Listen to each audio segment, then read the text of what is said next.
All right, hey everybody. Welcome to the Church Digital Podcast. They're doing a live recording here of episode 331. I'm excited about the conversation coming up.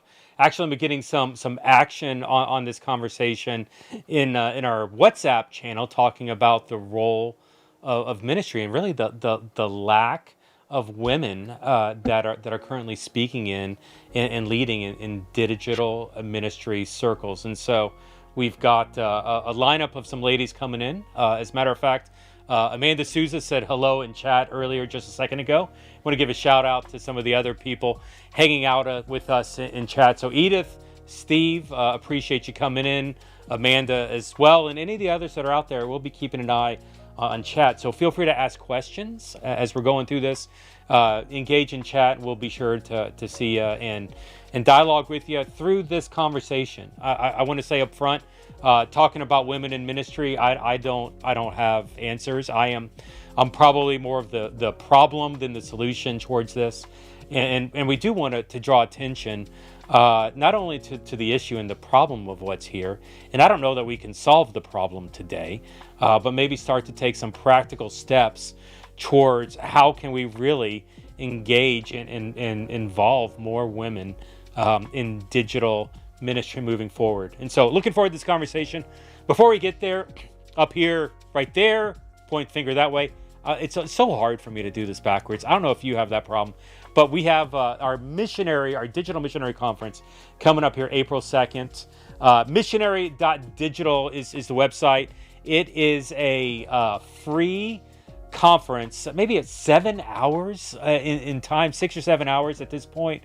We've got keynotes. There's been so much popularity centered around our breakouts. We had to add a whole other breakout session for this to allow people opportunities to engage in the breakouts. But here's the cool thing. We just passed 500 registered people. We're hoping for 1,000 for the conference. We've just registered 500 people. And the really cool thing, 56 nations. I literally counted them in the database today, one by one. Went through the entire spreadsheet. 56 different nations represented in those 500 people that are at the conference. And so we're literally seeing a gospel, a digital, global movement happening right here, starting right here through the Church Digital. And so if you're interested in signing up on that conference, missionary.digital, it's coming up April 2nd, right around the corner. So register on demand. If you're not able to catch it live, register anyway, because you've got to register to see it on demand. And so register, please. Get connected and stay tuned to what's happening at the Church Digital. And so I tell you what, I'm gonna move off the commercial aspects of this and bring on the women, the ladies, for this conversation here. We're already getting some shout outs here. Pastor Susie may be a little biased in this conversation. We'll draw attention to this here in a little bit. Yo, so pumped for this conversation. Ian Kirk, who's not as biased into this, but good topic both digitally and physically. Ian's a long-term friend. So is Pastor Susie, which actually, let me introduce first off into the conversation, Amanda Sousa, who knows Pastor Susie relatively well. Amanda, you want to explain a little bit? Yeah, well, hello. I am Amanda. Pastor Susie is my husband, so that's why I know him decently well. Hopefully more than decently, actually. We've been married for over 10 years now. But yeah, we started a church called XPChurch. Well, it wasn't called that when we started it, but it is. We just changed the name of the church this past year.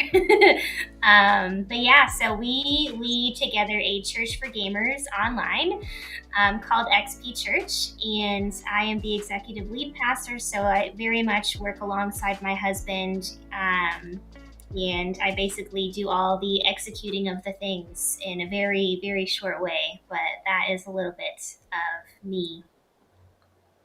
Yeah, so basically, Susie's the pretty face, and you get all the work done. That's pretty much how, when I look at XP Church, that's what I think about. You're running the thing in the background, making Susie look good. So appreciate that. And XPChurch.com, more information over there. Glad to have you here, Amanda. Nicole Howard, next up on my screen. Nicole's been doing a lot of work with the Church Digital for years now it feels like. Nicole, maybe you want to tell them a little bit about you and your ministry? Yes. So, hey, Nicole Howard here, Gen Z, Gen Alpha Catalyst. I do a lot of stuff, as Jeff said, but the primary stuff is youth and kids. So I do have Pathfinders. With the support of this network, we were able to launch that, which is global. Anybody can use it anywhere. So kids fully have access to Jesus in a digital realm, 24 hours a day, 7 days a week. So I'm really enjoying being here as a digital missionary. Awesome. Love that. It's been a lot of fun working with Nicole and exploring really digital discipleship in at a global scale centered around Gen A and Gen Z. And I it's interesting. We've actually been having like a lot of kids and students more the right word, high school kids starting to come into TCD, and I love my kids. My kids are that age. Not so much other people's kids, and so even learning from Nicole like how to handle and do some of that. I clearly remember the moment in my life when God said, "Jeff, you are not a youth pastor," and that was like a very audible moment for me. And so even beyond that, how are we embracing and working with these kids digitally? It's a fun part to be a part of.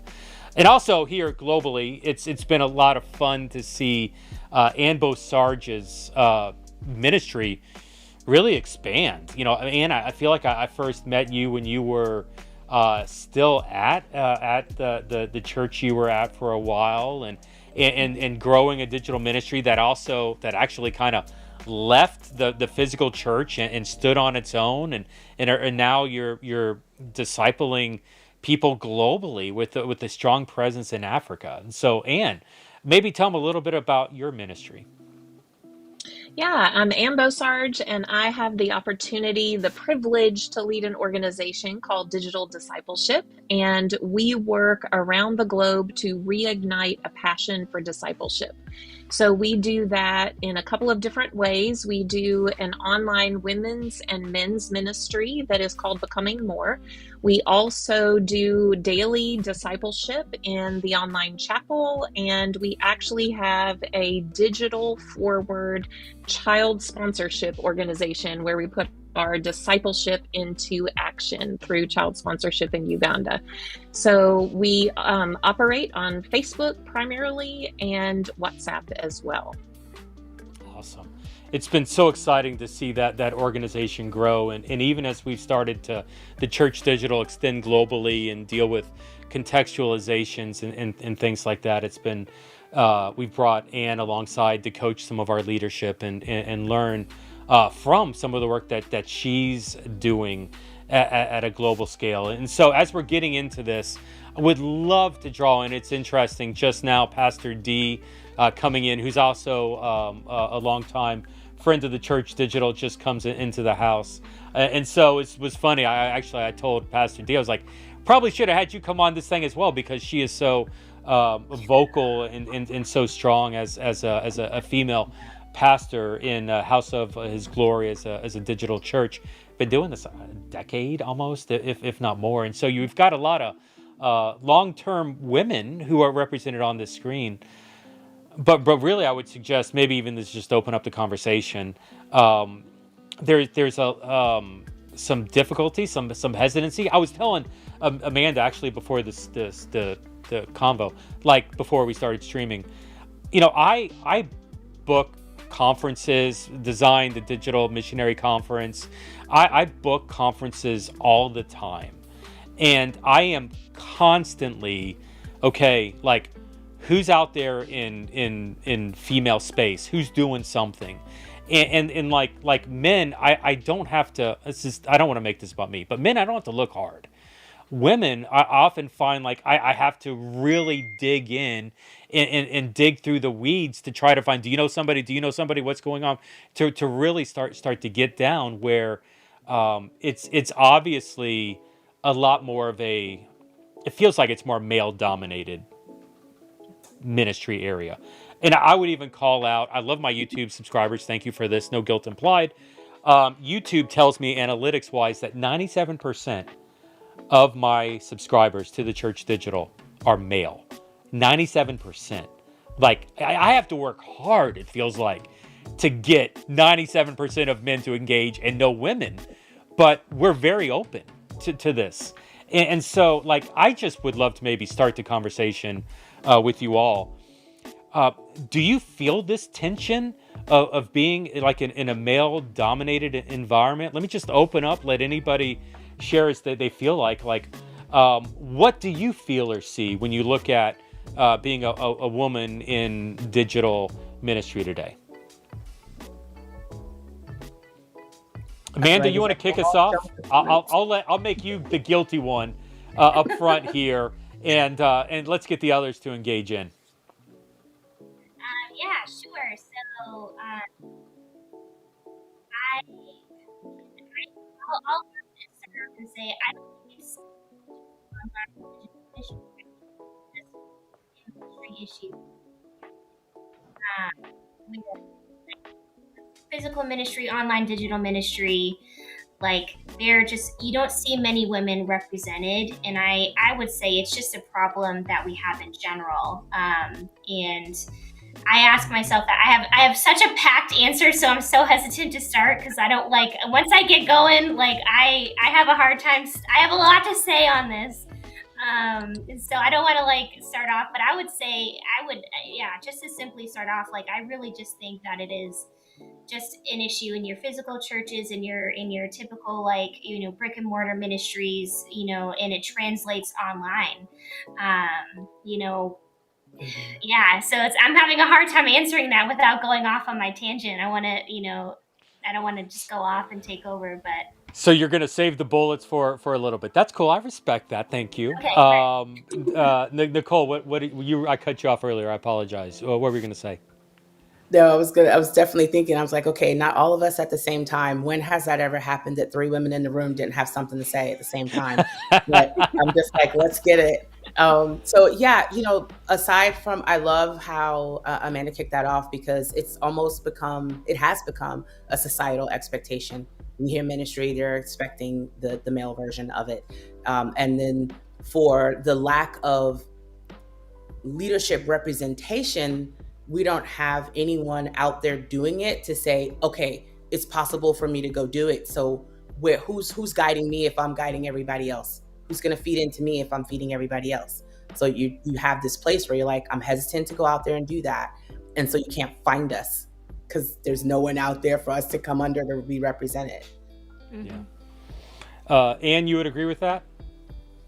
Absolutely, I would agree with that. And I think, I never knew that being a pastor, that leading a ministry like this was something that I was able to do. I grew up in an environment where that was a man's job. And so it didn't even occur to me, like when I was a young child, I didn't say I want to grow up and be a pastor. But yet here I am doing something that I didn't even know was available to me in those formative times. It wasn't until, much later in life that I realized, oh, God has a calling on my life, and it's more than what I have served in ministry. It looks different than what I thought it could possibly be. And so I think, from my situation, I didn't even know that was something that was available to me as a woman. And so, just like you said, that it's, we don't have those kinds of examples to look to, many of us, and especially in the digital space, because that is so new, we have even fewer examples. So. Yeah. And, excuse me, not Ann, Pastor D shares here, feels like all of ministry is male dominated. The last industry to accept women in general. It's interesting. I never actually considered that. Male dominated, yes.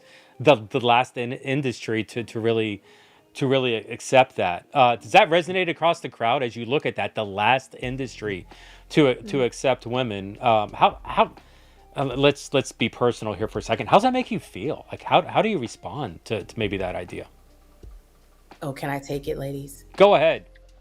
So we're going to take it biblically. And if I'm wrong, y'all tell me. But the Lord said that the first shall be last and the last shall be the first.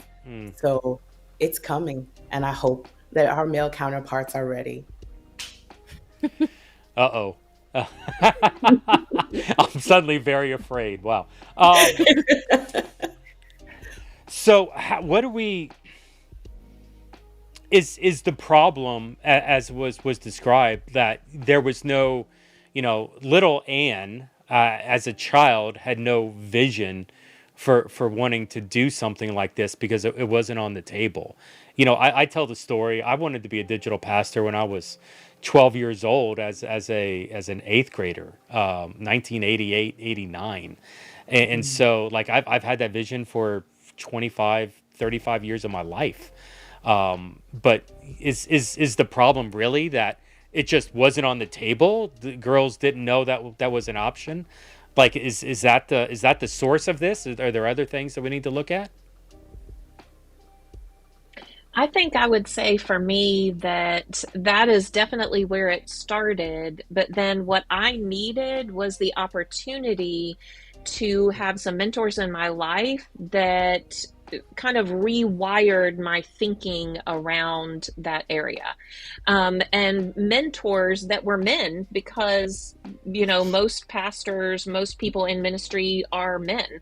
And so just in general, what I needed in order to shift my thinking were men that gave me that opportunity to step into my pastoral calling that they recognized it in my life before I did. And we need more of those men to be fostering up women and calling out the calling that is on their lives and then making space for them to live that out. Because without that space, without that renewing of our minds, if we've been told that we can't, that this is not available to us, then we don't even know any better. We can't even see that is a possibility. Yeah. And that pathway to leadership is not designed with a female in mind. The types of supports that I would need would be different from the types of supports that my counterpart would need.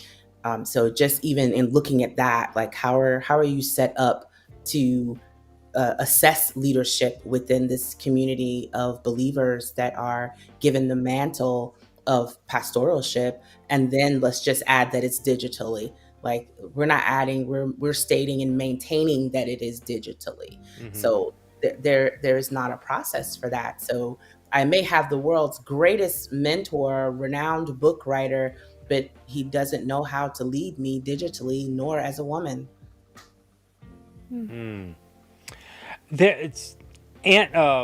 Pastor D says here, the persecution is real.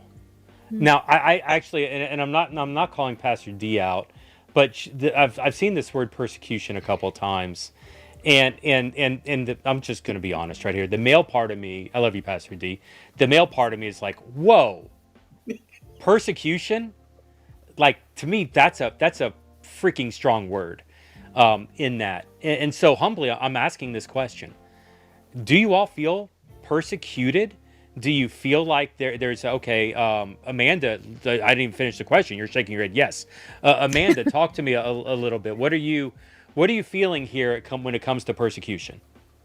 Yeah, I did switch my mic because I was told by my husband that it was the wrong one. So do I sound okay now? You sound much better, and thank you, Pastor Susie, for stepping in. I had no idea I had the wrong one. Okay, good. Anyways, yes, I would agree with that statement wholeheartedly. I have a similar story to Anne, but honestly, it's kind of flipped. So it's similar, but yet very different. I grew up in the Assemblies of God, which does support women in pastoral roles and whatnot.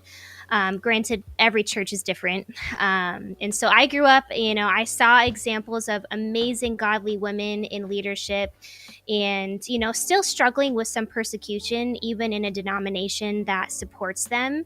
But I was like, I can do this. And for me, I just wanted to be a worship pastor. I went to school for worship ministry, and obviously sometimes God changes, things unexpectedly. Never thought I would be leading a church for gamers online. But it wasn't until I became a pastor online that I was like, oh, I'm a controversy. Like people aren't for women pastors. People don't like that I'm a pastor. Like I didn't know that this was a thing. Like I didn't understand. And then I really began to struggle with it because, it was just how I was raised. And I'll be honest, like I didn't know anything different. And so I began to second guess myself, second guess my calling.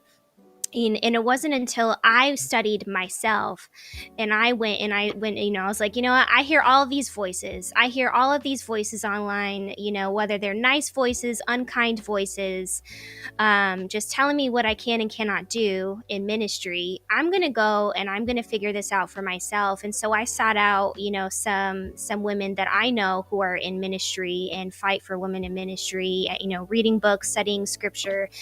And then I found confidence in scripture that, I can be a woman in ministry, top ministry, like leadership positions, like a pastor or, anything of the like. But I faced so much persecution. I even faced persecution, I would say a week or so ago, because we do live streams for our church. And I was just hosting service and there was somebody in chat spamming 2 Timothy 2, all the verses of women and stuff. And I was like, I'm just talking to people. I'm just here talking to people. And I have people, spamming chat. That literally happened 2 weeks ago. I've had somebody join our Discord server in the church, send me a DM again with the 2 Timothy 2 and then leave our server, immediately after. And I'm like, who are you? Why? What are you trying to accomplish with that? And I had never faced all of this to the extent that I have being online. And because you're open and available to the entire internet, right? Where there's so many opinions, there's so many people with good, bad intentions, who can keyboard warrior and say whatever they want to you and feel like they have no, repercussions to it or whatever. Granted, it also happened to me in-person ministry before I even was remotely close to doing online ministry. But I could go on about it, but I would say, there's definitely a lot of that floating around, and especially online, it is so easy for somebody to just and hit send and, it's really frustrating. And Nicole, would you agree with that the keyboard warriors, so to speak, it's maybe escalated a little bit higher in digital than in physical? And go ahead. I would say for sure it has in my experience. The interesting thing for me is that I definitely started out in person before moving to digital ministry and pastoring and things like that. And, from the time I began moving into my calling and stepping into my calling, I noticed that there were certain people that would speak differently to me than they would to my male counterparts. And when we move on to digital, yes, there are those people that will just type out a comment, just not even knowing me, not even listening to anything that I'm saying, but just type out that comment. But the beautiful thing is that I can delete that comment and I can block that person. But in person, I cannot do that. And so for me, the digital space is a little bit easier because there you can create more boundaries around it. But when you're in person, you just sometimes don't have anywhere else to go, right? And so yes, I have definitely felt that. but I have felt like it's easier, it's more frequent, I would say, in the digital space, but it's easier to create some boundaries around the people that really want to engage that conversation, but most of them don't. To your point, most of them do not. They just want to prove something and then leave. So there's no kind of correspondence or discussion that goes on with that. But for sure, I have found that to be true. Nicole, you feeling that too? Yeah, I feel that. I'm listening, and when you said persecution, I think about all the missionaries that I saw come through in person in church, and they would talk about persecution, and its purpose is to stamp out a movement. And so, if God, we know God, not even if, but we know that God is using us and to embark upon this very different missionary field, then the persecution has to come some way. Because if I feel safe and feel brave in this space to ask my questions about Jesus, then there has to uprise a keyboard warrior to try to stamp out what's happening. How else would you do war on the internet? And so warfare, just the same, which falls same in persecution. If I'm being persecuted, it's time for warfare. It's preparation, letting me know that, hey, whatever message God has that's coming through me, it's going where it's supposed to go, and it's doing what it's supposed to do, because here comes persecution. Wow. Well, I mean, you're painting a graphic picture, Pastor D. The more visible, you're more visible online, and the hater spammers and also have easier access to you. The keyboard warrior that dropped the bomb and run. I hear that and I'm like, coward. Like, if you're going to drop a bomb, at least stick around for the fight. Stand up to that. But I'm a man, so forgive me for that. But let me ask, in all seriousness, digitally. And it's like all of you organizationally, and you probably have the best ecosystem around you. But, Nicole, I know the Church Digital's played a big part in your ecosystem.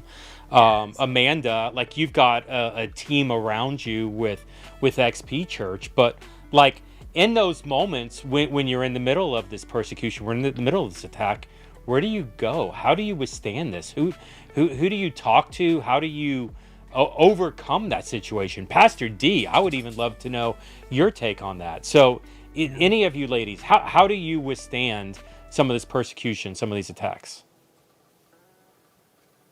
I think for me, I have an amazing team around me. And what I often find is that when I'm online, before I even have the chance to respond to it, they are responding for me.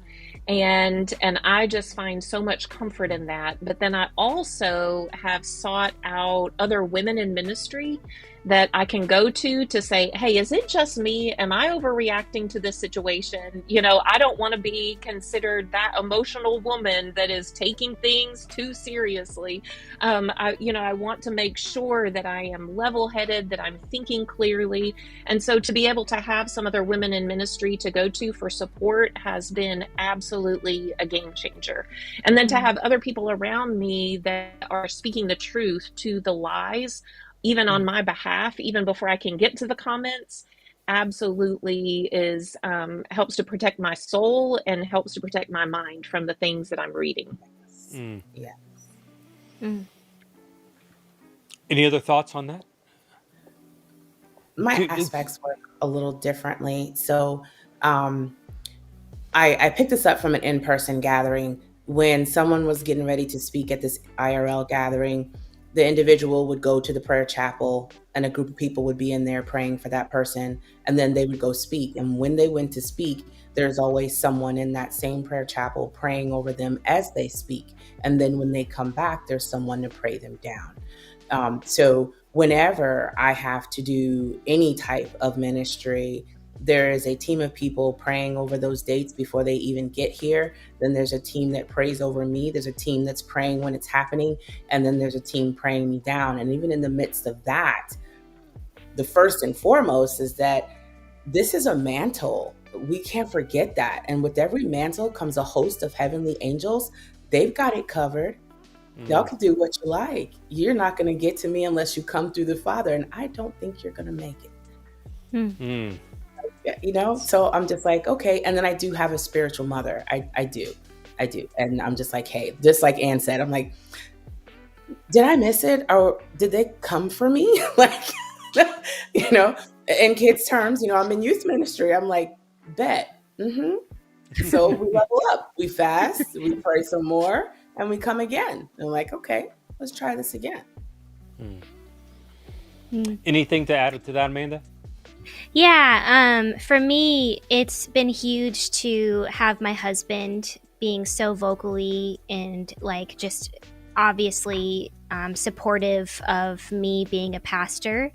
Our team is all for it as well. Our church, majority of the people in our church are, and there was actually a few weeks ago, I preached on the topic of a woman's role in marriage. Funny enough, considering this conversation today, it was, it was good. But our team was literally prepared, just in case while Amanda is preaching on this topic. And I don't preach often; it's very, very rare. But while Amanda is preaching, if there's anybody who comes in the chat, spamming the usual, like 2 Timothy, we are going to be ready to support her, have her back, and correct that in the chat. And they were ready. They were ready. Surprisingly, no one actually said anything, which I'm very thankful for. But yeah, knowing I have a team that has my back, I have an incredible mentor who is a pastor. She has been huge, just a huge encouragement in my life. I have friends who are also in ministry. Like I have a friend who's literally a missionary on her way to the mission field as we speak. And so just surrounding myself with women and having a team that has my back, my husband, it's just all of that has been huge for me. Yeah. I'm curious, and I'm going to get to Ukulele's comment here in a second, but before I do that, does your support team need to understand digital? Like, Nicole, you're talking about your spiritual mother speaking this thing, and you've got a group of ladies that you work with. Do they understand digital, or is it just they approve of digital in that you're doing ministry? Like, are they digital savvy? I'm just wondering kind of the strength of that, because you're really, to be honest, you're kind of bucking the system in two different areas. One, you're women, and the second, you're doing it in a non-physical environment. And so how much does that come into play as you're looking for a support system? Nicole, you want to go first? Sure. You see where I'm like, don't do it. Okay. So, so no, I would say no, because in the team, there's mixed people. There are people who fully know what this means, what it looks like, and are like proactively thinking what's going to come against me. There are people that have no understanding of what I'm doing. They just know that God has blessed me to do it, and this is how they can support me. And then you have those people that know just enough to be dangerous. So the team is very, very mixed. And I feel like we don't always know what the pastor is going to get up and preach on, but we know it's going to be a message from God. That's where my team rests. And does that resonate with you?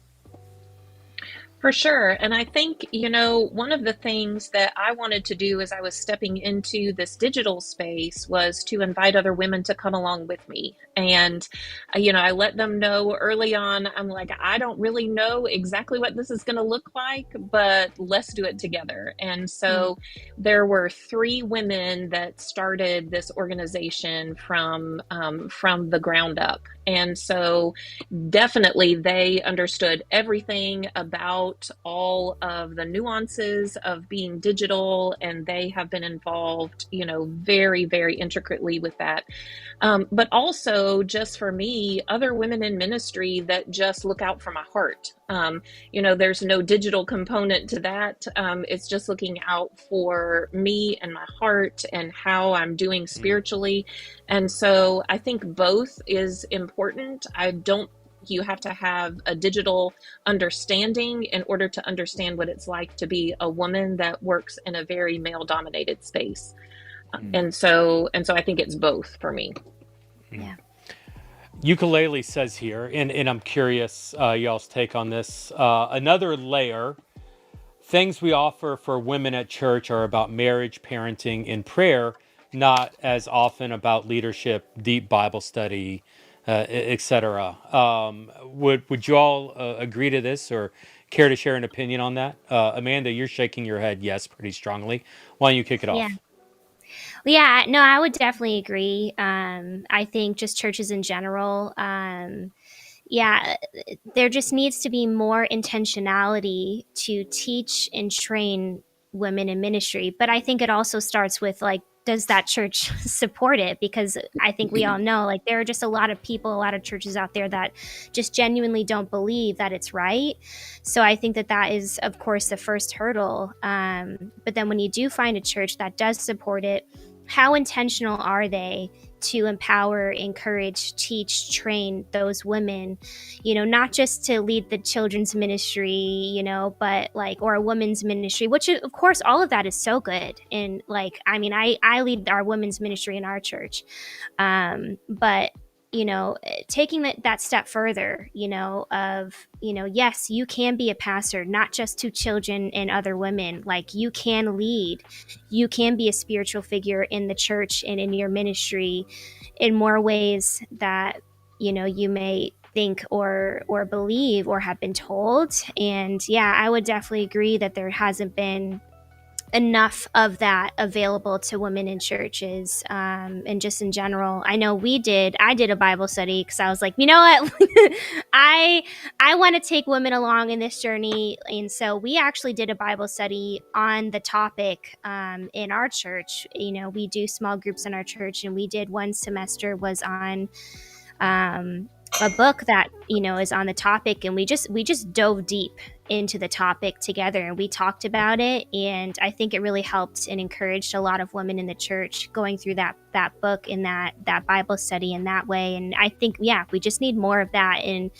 what I heard often was, wow, like, I've been so confused on this topic. I felt led to ministry and led to leadership, but I was just always so confused. I always just never understood, could I actually do it? And, it really helped and encouraged them. And, even some of them after that are now in, like, leading small groups and beginning to step into leadership positions. And so it just doesn't even have to be big. Like, start at least with something small, like a place for them to learn and to grow and to feel empowered, and it can grow from there and multiply from there. But yeah, I would definitely agree that there needs to be more of that. Does that resonate, Ann? Absolutely. And I also think that, it's important, like I was sharing with my own story, that you have some men that are willing to lift you up, that are willing to let you go. But then as a woman who is moving in those spaces, I need to be bringing other women along with me as well, and helping to draw those gifts out of them and give them a place where they can discover their calling as well. And sometimes I think that as women, we can get very insecure about the places that we hold and the positions that we hold. And we think, I've got to hold on to it, because if I do anything, it may be taken from me. And instead, I think we need to have more of a posture of open hands and really trust that God is inviting us to bring other people along on the journey. That is that process of discipleship. And so as women, we need to be intentionally sowing into other women and bringing them along as well when we do enter those spaces. Yeah. Nicole, I've heard you talk about some of that before, like, open-handed. I got the rock on. I'm like, yes. Go ahead, share with me. Even, at this stage of maturation, yes, I have a woman in front of me who I'm helping push forward. I have one behind me that I'm paving the way, and two to walk alongside me, my Aaron and my her. And I teach that to kids too, because that's important. Like, there is something to be said about how all the apostles had this impartation moment. And if we're not doing that, then we know it doesn't die, but there's a reason why you're accumulating this wisdom and this understanding. This is a reason why you have this mantle, and it is built for relationship. Like, it is God's gift to us that we would give it. The overflow is meant to be given. You can't give if you're empty, so definitely be full, but you should be doing that. Like, that never stops. And I challenge them to do it at all ages and all stages of maturation. Like, you should have that, because that's how you achieve spiritual growth. That's how we have these people we can say, was that just me, or did I miss that? Was there a different revelation that time when I said that than before? There's people that can say that and check that. And then there's that growth that happens for them. And then you get that exponential growth, in discipleship, which I love, like what Anne was talking about, because you were never meant to do this alone. It may have been a conversation between you and God, but once it's downloaded, it becomes a conference. Interesting.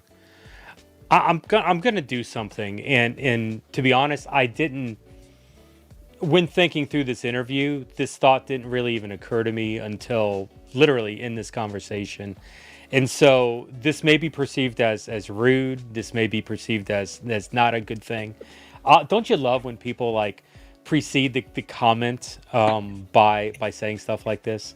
Like here with the stream, especially with the live, because if this tanks, we will totally edit this out, and this will not make on demand. And so if you're watching this live, you get the unfiltered version. Know that in advance.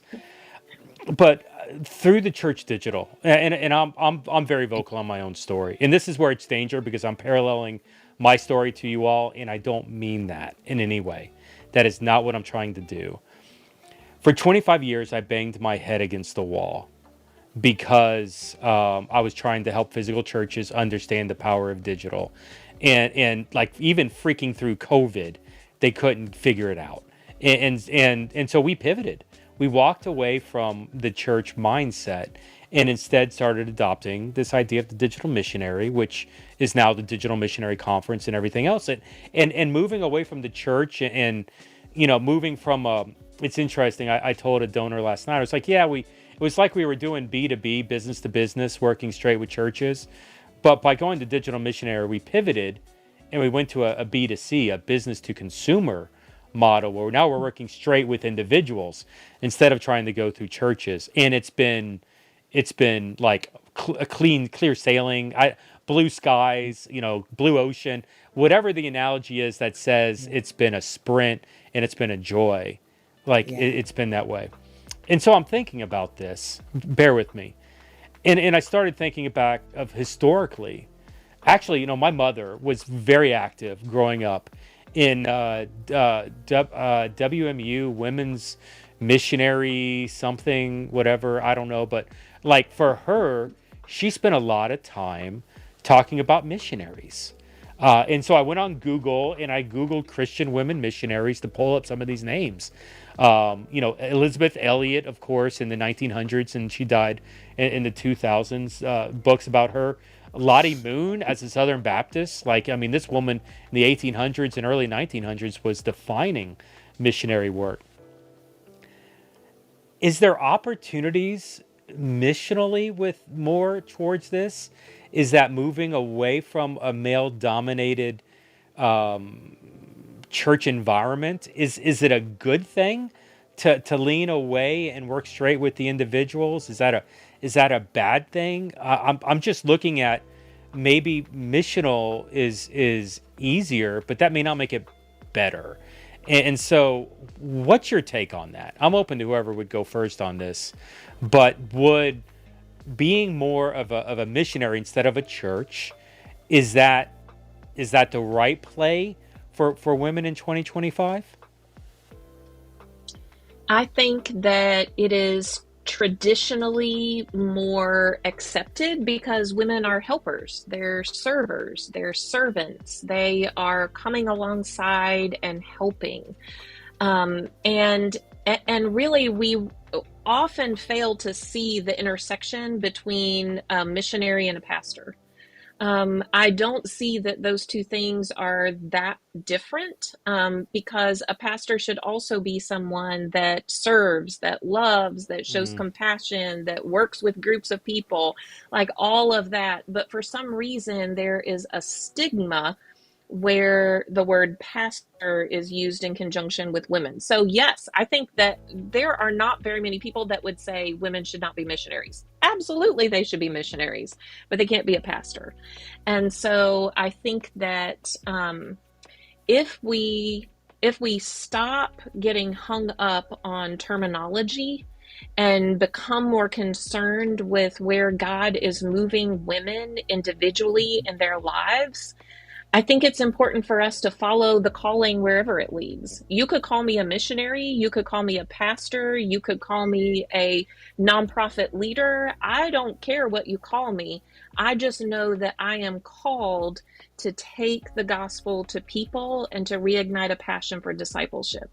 And I think we get so interested in labeling people and categorizing people to appease the different boxes that we put people in, that we end up limiting, like in my case, we end up limiting what we say people can do. I was raised in a missionary household, so we lived in Nigeria when I was young. I knew that I could become a missionary if I wanted to become a missionary. I couldn't be a pastor, but I could be a missionary. And those two things are very much, in my mind, very similar. Pastors should be missionaries. Missionaries should be pastoral.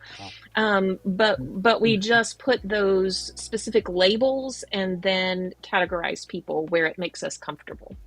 Yeah. Amanda, as you're hearing that, what are you thinking on maybe some of these labels? Yeah, I mean, I think labels, I think Anne really just nailed it, honestly. I think labels really are the issue, you know. It's so strange. Like, women can be called directors but not pastors, but they're doing the same exact thing. What changes Right. is the title. And so yeah, I I resonate with all of what Anne said, and I just want to echo that. I really think the title is really the issue. I don't think it should be one or the other. You know, at the end of the day, I think people are going to have an issue with titles, just period. No matter what they believe, what their thoughts are, whatever. I think you just have to stay true to what God is calling you to do and be confident in that, and just move forward with whatever that is, whether it is a pastor or a missionary. You know, and so yeah. You know, I could see where the U.S. church, the North American church, may have, has pivoted more towards a male-dominated version of leadership, as with the title of pastor, and I'm loosely saying the word corrupted. I don't mean, but I think I don't mean that graphically, but I think the idea shifted away from more of the pastor being more of a high capacity leader as opposed to a shepherd, even a teacher. Like, I remember, I tell this story occasionally. I was on a church staff, and we were like, maybe 30 pastors, and it was a large church. And every pastor that was on staff with this church, if they'd taken the APEST, they would have been like an 80 to 90% apostolic. And so it was like a very driven, very type A, very extreme staff environment. And it was funny. Like, I was actually probably the most shepherd teacher on staff among everybody else, because it was all strong apostolics, which was almost a joke, because if you know me, like, there ain't no shepherd in me in that. And so and working in that strong environment, you're starting to miss like the other parts of APEST, and working in that male dominated, you're really missing some of the complementary parts of how a woman can help to complete the process. So Ukulele says here, let me draw attention to this. We have to be going and doing what God calls us to do.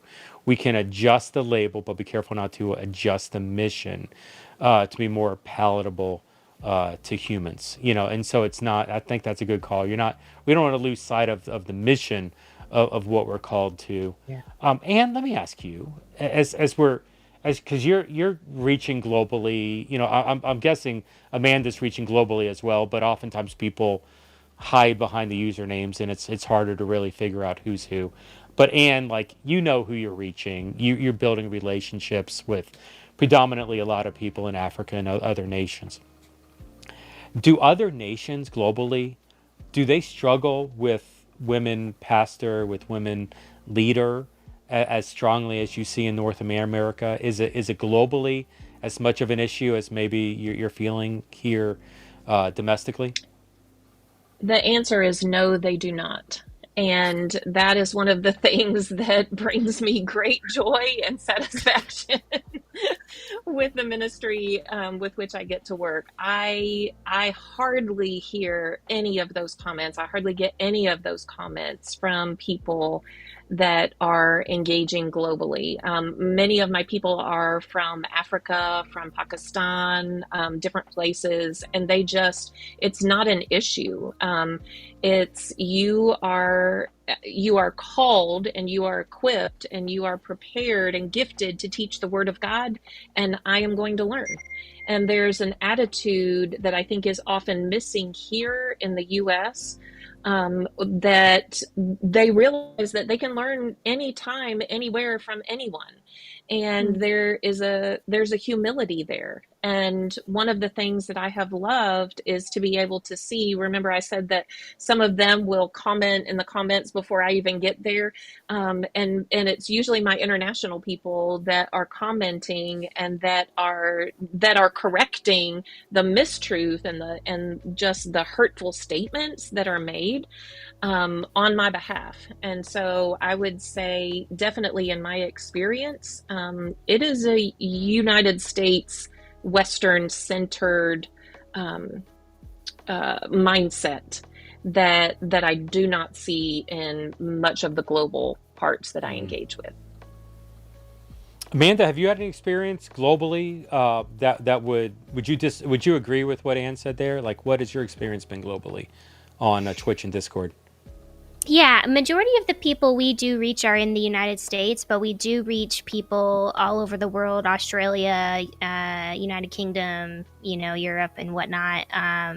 And to my knowledge, all the people who are outside of the US, they don't seem to mind. If anything, actually, I know one of the Australian women that I know in our church, she's always like hungry for more women representation in ministry leadership, and she always tells me you should preach more, because she's hungry to see more women in that kind of role and position, leading in such a way spiritually. So yeah, I would have to agree with that for sure. No, I love that. I didn't know that for a fact, but that doesn't surprise me that global is more supportive of that. And it's, I forget, and I remember sending this to you. I think it was Rick Warren. Rick Warren was doing some research, and he did a YouTube video on Lausanne, and he was talking about global movements, and he had done research, or his research team did research on why global movements fail. And what he had found is that the majority of global movements that have failed over the past X number of years, couple centuries, were dominated by white male-centric leadership, was, I think, the stat that he came up with. And that it was working in international contextualization and working in women into leadership. Both of those things contributed to a more of a global impact or extending impact beyond to get to a movement level. And so, like, I was funny. I remember forwarding that. Actually, I forwarded that to Angela Craig first, and then sent it to and Angela was one of the pioneers in this space too, doing digital church for a decade or so before she shifted over to education. What was her church? Her church was Pursue Church Live. That was her church on Facebook for years. So I mean, let me ask. And that's one reason I said, that's one of the reasons why, I'm not patting myself on the back, but the Church.digital, Barbara Carnero, to be honest, Barbara Carnero tells me I'm wrong on a regular basis, and she's never wrong when she corrects me. And so, like, I do not mind that. And Stacy's on our senior leadership as well, with as our chaplain, and we are. I am always looking for people who don't look like me and think like me on leadership. Let me ask this question: How I mean, I'm going to ask two questions back to back. First, how do we solve this at the big level? Do we solve this at the big level? And then maybe a follow-up question would be, how do we solve this like individual? What's one or two steps we can do today to start to move in that direction? And so, Anne, you want to kick us off? Yeah, I would just say individually, I think all of us need to develop a sense of humility and curiosity. That those are two things that I find often, unfortunately, are lacking within the church structure. And especially, when you get onto a digital space, people feel very empowered to just say what they know and to be very certain about it and put their comment on there and then leave or whatever. And what I would encourage people to do is to develop a sense of humility to say, I can learn something from anybody. So let me hear what this person has to say. Even if it makes me uncomfortable, even if it's from a different perspective. So many times we want to get in an echo chamber with people that think the same way that we think and approach life the same way that we approach it, so that we can hear things that confirm our own biases and our own thoughts. But when you hear a woman speaking, when you hear somebody of color speaking, when you hear somebody that's in a different station of life with different experiences speaking, you're going to be able to hear things that may make you uncomfortable for a while and challenge your thinking, but with some humility and with some curiosity. I think that we are going to allow more and different voices to speak to us in a way that we will really receive it. So I think that is, humility and curiosity on an individual level. But I also think that what would that look like on a systems level on an organizational level, that those are things that we prioritize within our churches, within our ministries, within our constructs, within our algorithms, even that we would hear things that we don't always agree with. But we have this sense of curiosity to say, God, what might you be teaching me through these people that may not be exactly like me? Yeah, it takes humility to not know the answer. It takes humility to be open-handed like that. And so I can see where a lot of pastors, a lot of men might have problems with that. I mean, that's been something, to be honest, I've learned that the hard way. Let's just say it that way. That would be my story. So I agree with you there on that, Anne. Amanda, as we're hearing this, like what's big picture, long term? How do we put a dent in this?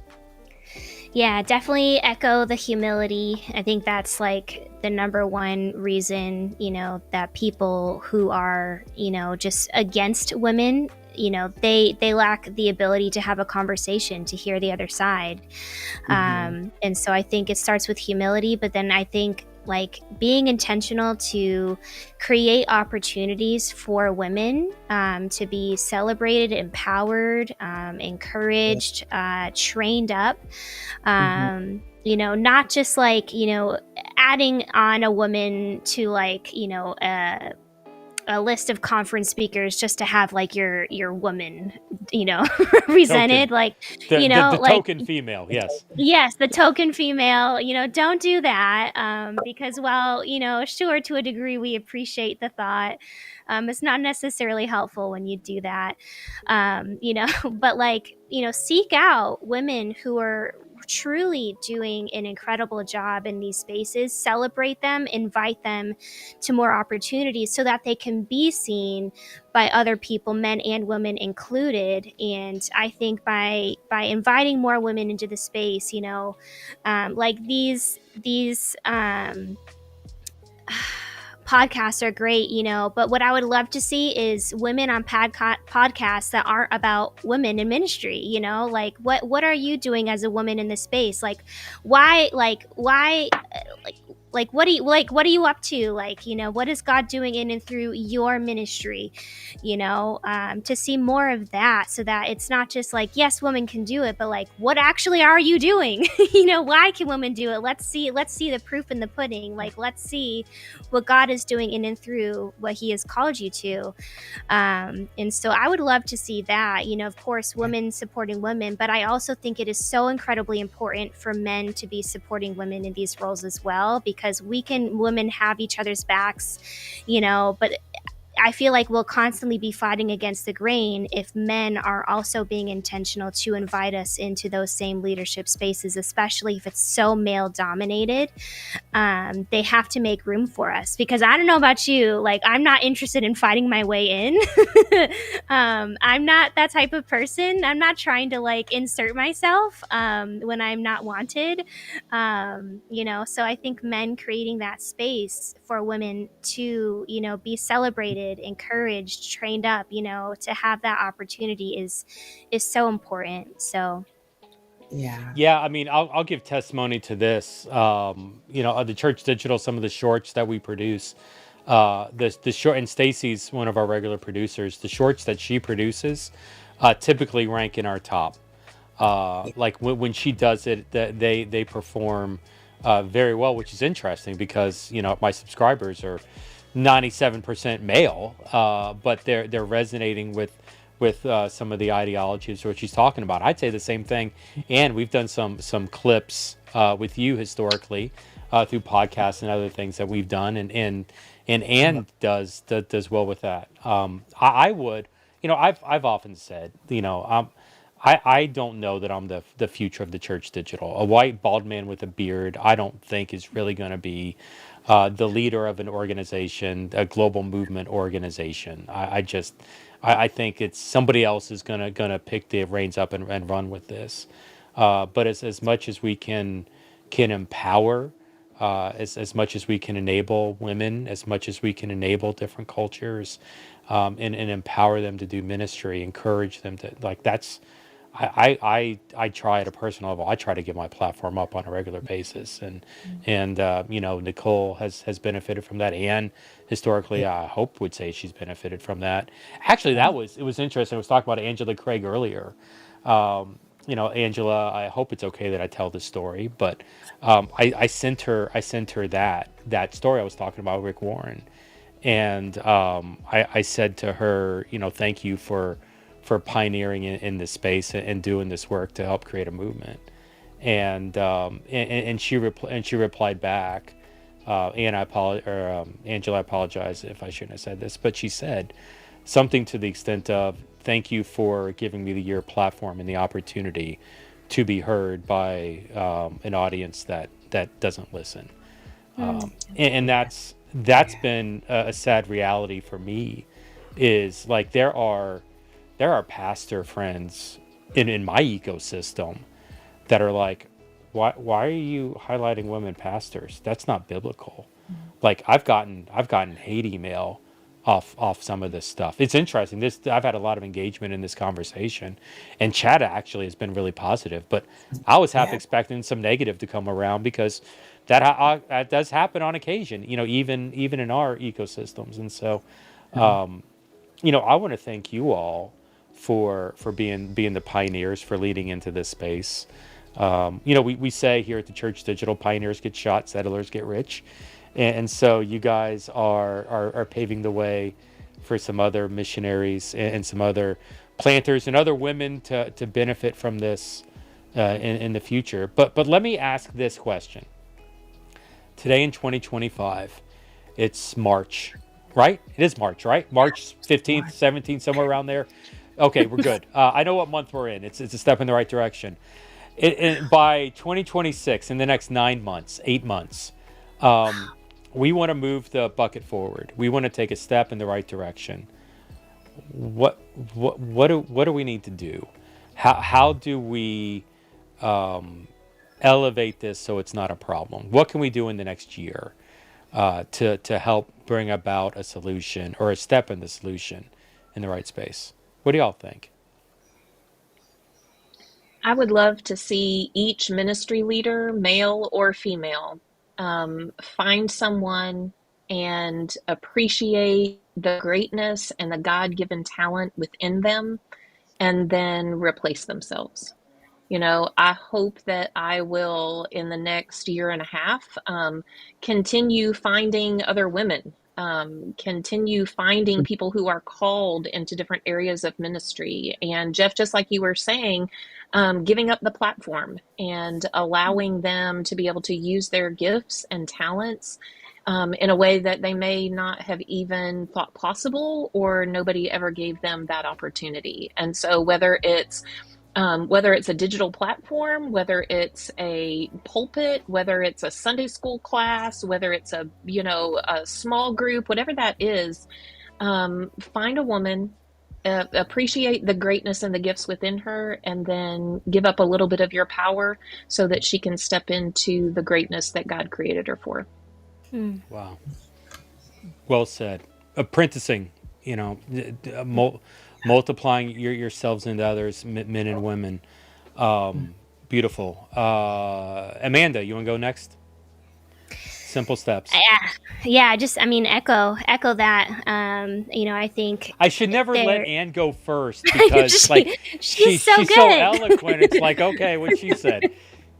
Yeah, but for real, what she said. But yeah, just to back that up, like even just in the circles that I'm in, I see people coming together and, they're creating like leadership teams and, there's conferences and there's podcasts and, all I keep thinking is there's so many capable women that I just don't see being invited or even considered for any of this, and that just it just makes me sad, to see that. And I don't think it's necessarily intentional. I just think that it's just become so natural, and just what happens. I don't even.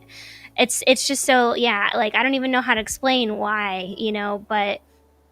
Yeah, just seeing that makes me really sad, and just I would love to see more women being invited into these teams, into these roles, like into these spaces again, like echoing what Anne said, just like celebrating them in the God's gifts that He has given them and their greatness, and sharing some of that power, that ability, that leadership, that opportunity with just men and women. I think is just important, if we want to see any of this change.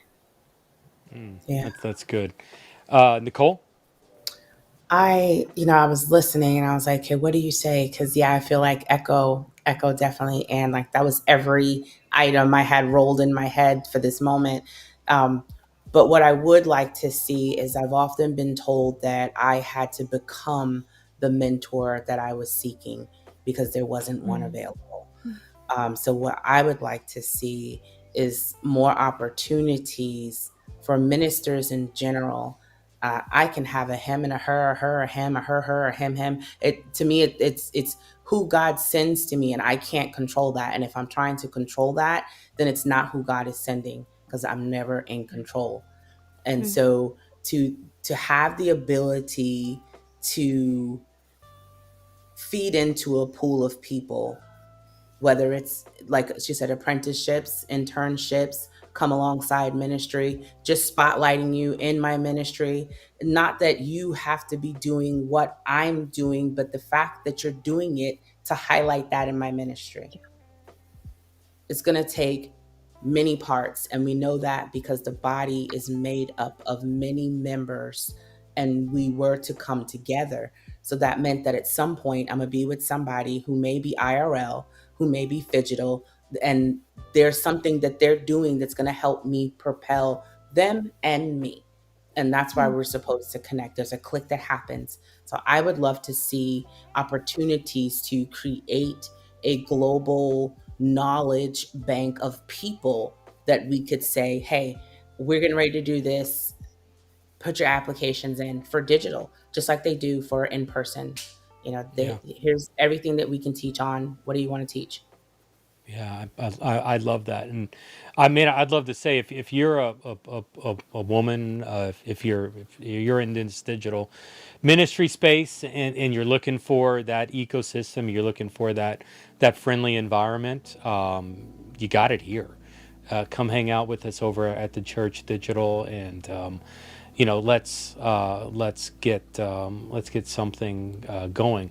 I'm half tempted to tell Nicole to abandon Gen A and Gen Z and help me start the Church Digital women's ministry. I have no idea what I'm talking about, but I mean that's there's two sides of the coin where Yeah. Gen A Gen Z needs to figure this out, but the Church Digital, and I wasn't planning, Nicole, I wasn't planning on saying that. That's Yeah. literally in this moment is there needs to be um, Yeah. there needs to be a stronger voice, and listen, it doesn't need to be me. I mean, this is truly a space where we need to start to platform Mhm. others in the space to represent well, and it needs to be a woman to encourage and to empower women in this space. And Yeah. so if you're looking for that encouragement, come hang out with us. Nicole, we're Yeah. gonna have to offline this conversation, and Absolutely. it's Yeah. usually our conversations are fun. We'll have to see what Yeah. comes Our up phone along the way. conversations are always great. And let me Always just fun. that my number one thing, my life verse, and it has never changed. The Lord has not given me another verse since He gave me this one, is for such a time as this.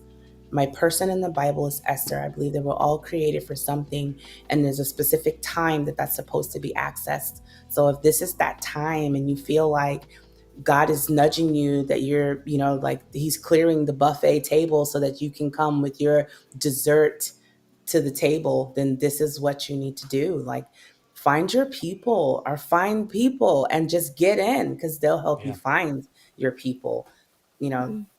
the Fi- fi- church Find your digital people, is the find your connection. family. I love that. I Yes. love that. Very, Mhm. very good. Hey, as we're wrapping up here, went a little long, but I thank you for the extra time. But just any closing thoughts, Amanda? You want to go first? Oh gosh. I'm not prepared. No, I, just want to, any women listening, God has created you with purpose. He has a plan for your life. You have gifts, and whatever those gifts are, He has, already prepared. My one of my favorite verses is Ephesians 2:10. For we are Christ, for we are God's masterpiece, created in Him to do good works, which He prepared in advance for us to do. Like God has prepared you to do great, incredible works. Amen. And whatever that may be, figure it out if you haven't already, and find a way to step into that. If you need to seek out mentors and other women to come alongside you, well, just a period, you should have that in general. But however you need to step into that, be confident that women can be in ministry, women can be in leadership positions. I know there are a lot of voices out there, but the biggest voice that you need to listen to is God's, and what He is calling you to Mm. do. That is what you need to listen to, and be obedient to, not what other voices will try and tell you. So be encouraged with that. Well, I tell you what, if that's you talking unprepared, I'd hate to see your sermons when you actually have some time to prep. That was pretty good right there, Amanda. Thank you for that. Thank you. Um, uh, yeah, Nicole, you want to go next? Yes, yes. So I feel like Amanda spoke to your future, so I'm going to speak to your present. If you're feeling the press, if you know that this calling is everywhere you go, you get on platforms and people are like, hey, can you help me understand? I have questions about faith. I need to talk to you about this. God is calling me to do this. Then that is where you operate. We are all given a mission field, and we're all given a person of peace that we're to interact with. Step out on faith and start interacting, because God says all we have to do is open our mouth and He will speak. All you have to do is obey and He will command. You make a plan, He'll order the steps. Just take the first step. And I know that God is there with you. And we're all here. This video will be accessible and you can come back and get this knowledge. So just do it. Just do it. Like, Hope Nike doesn't come for me, but just do it. Awesome. And Nike, if you are interested, her email address is Nicole, N-I-C. No, I'm kidding. Right. Yeah, the Church Digital is not is not responsible for any of the opinions shared. No, I'm kidding. All right, Anne, as we're wrapping up here, closing thoughts. So Amanda spoke to the future and Nicole spoke to the present. I'll speak to the past. Wow. Women, I want you to know that you are enough. The voices that told you in your past that you are not enough, they didn't see who you are. And you are enough. You are enough to do this work that God has called you to. You have enough to do everything that He is calling you toward, and you know enough. It's not that you missed out on an opportunity to learn and now you don't have an opportunity. Women, you are enough, and you have enough, and you know enough.